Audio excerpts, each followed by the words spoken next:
One of the motions considered at the last plenary session of the week, a motion that highlights the need to impress upon the executive arm the importance of obeying court orders. The sponsor of the motion says in recent times some security agencies, such as the Department of State Services, have been flouting court orders.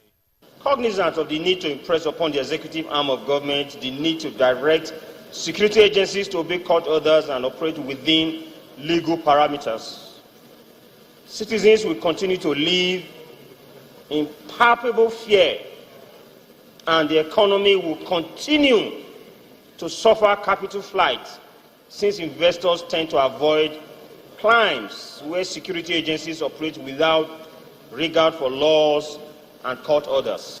The House resolved that the security agencies be directed to obey court orders, especially as it relates to bail and production of accused persons in court for trial.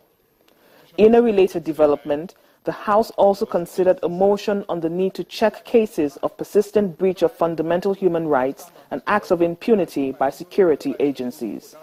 Speaking of a recent arrest and detention of some lawyers, the lawmaker who sponsored the motion put forward this prayer.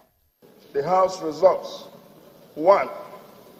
To request the Department of State Service, DSS, to immediately release Comrade Ugo Apuamaga, Emeka Idibia, Barrister Ikenga Ugochinyere, and Ejike Nwachukwu, who were arrested on 22nd December 2016 for allegedly planning a protest, or charge them to court without further delay. The House has also mandated a joint committee to investigate both cases and report to the House in 4 weeks for further legislative action.